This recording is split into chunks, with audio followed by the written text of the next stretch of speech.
Здравствуйте, уважаемые садоводы! Фитоспорин М в виде пасты– это наша классика, абсолютный хит и проверенный годами спасатель урожая от огромного количества напастей. Мы все прекрасно знаем, что для опытного дачника именно увесистая упаковка в 200 граммов– это всегда самый экономичный и, казалось бы, логичный выбор. Но давайте будем честны, вместе с этой финансовой выгодой мы получаем и целую гору хлопот при практическом применении. Вскрыть плотную упаковку голыми руками прямо на грядке, без ножниц под рукой, задача со звездочкой. А сама паста, она же невероятно маркая, моментально въедается в кожу, забивается под ногти, красит пальцы в темный цвет, и отмыть ее потом целое испытание. Более того, представьте, что нужно обработать пару горшков на подоконнике или небольшую тепличку. Отщипнуть крошечный кусочек для микродозы просто физически нереально. Эта масса тянется, липнет и совершенно не поддается точному измерению. Ну и вишенка на торте. Вскрытую упаковку нужно ухитриться герметично закрыть, иначе ценный препарат пересохнет и потеряет свои свойства. Согласитесь, занятие получается довольно грязным и хлопотным. Но не спешите отказываться от экономии. У нас есть прекрасное профессиональное решение «маточный раствор». Смотрите, что нам советует производитель в официальной инструкции. Он говорит, разведите 200 граммов пасты в 400 миллилитрах воды. Что мы получаем в итоге? Довольно густую, плотную, темную субстанцию, с которой все еще очень неудобно работать, особенно если нужны малые объемы. А теперь, внимание, наш метод. Мы берем всю эту упаковку в 200 граммов и сразу целиком разводим ее в 1,5 литра воды. Разница колоссальная. Мы получаем полноценную готовую жидкость. Ее легко наливать, легко отмерять обычными ложками или стаканами. А хранить эту красоту можно просто в пластиковой бутылке с плотно закрученной крышкой где-нибудь в темном прохладном месте. И все. Больше никакой возни и грязных рук на протяжении всего дачного сезона. А теперь самое интересное – немного простой математики. Почему именно так? Поскольку мы используем 1,5 литра воды вместо рекомендованных 400 мл, мы просто делим 1500 на 400 и получаем ровно 3,75. Это значит, что наш новый жидкий раствор получается ровно в 3,75 раза менее концентрированным, чем оригинальная густая болтушка производителя. Запомните это ключевое число.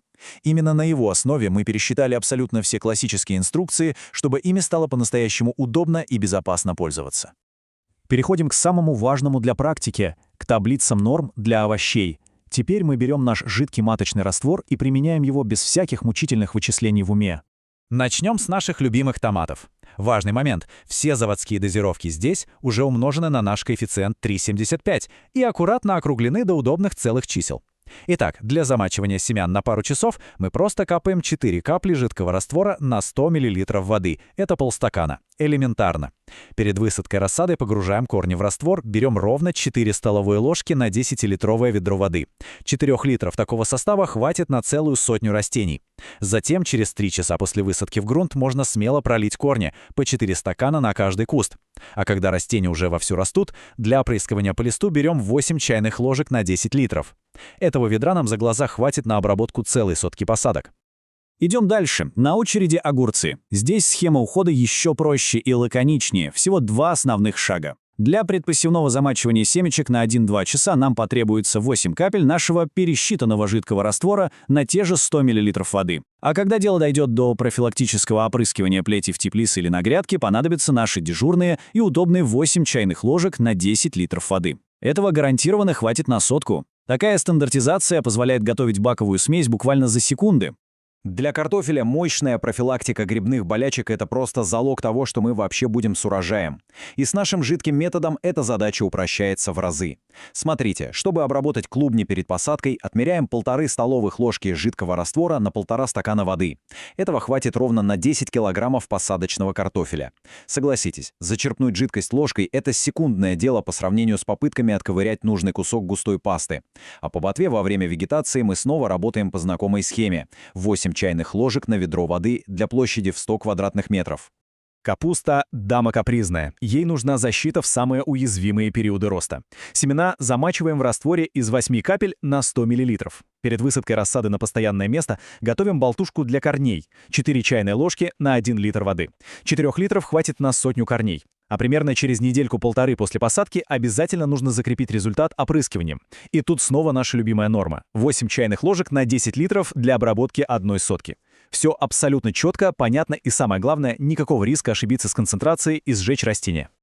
Но ведь наши владения не ограничиваются только овощными грядками, верно? Давайте переместимся в цветники, заглянем на ягодные поляны и уделим внимание нашим зеленым питомцам на подоконниках. Что касается садовых цветов, будь то роскошные пионы, флоксы или нежные розы, препарат работает как отличная профилактика и мягкая поддержка иммунитета. В нашей таблице указаны абсолютно безопасные значения – от 8 до 12 чайных ложек готового раствора на 10 литров воды. Это норма для обработки большой клумбы в 100 квадратных метров. И эту же самую пропорцию берем, если нужно экстренно пролить под корень уже заболевшие цветы. Ведро хватит на 100 кустов. Измеряя препарат целыми ложками, мы на 100% исключаем любую опасную передозировку. А вот на комнатных растениях наш жидкий лайфхак раскрывает себя просто на все 100%. Домашним цветам нужны совсем крошечные объемы. Пытаться отмерить ту самую тягучую пасту на 1 литр воды – это же настоящее мучение. Но с нашей разведенной жидкостью все элементарно. Берем пипетку и капаем 38 капель на 1 литр для опрыскивания здоровых растений, а если цветок приболел, берем 57 капель для интенсивного полива под корень. Благодаря тому, что мы сильно развели исходную пасту, такой точный капельный подсчет становится реальным, безопасным и очень удобным. Но и завершает наш обзор любимицы всех без исключения садоводов – земляника. Чтобы надежно защитить ягоду от серой гнили и комплексно поддержать кусты в течение сезона, достаточно регулярно ее опрыскивать.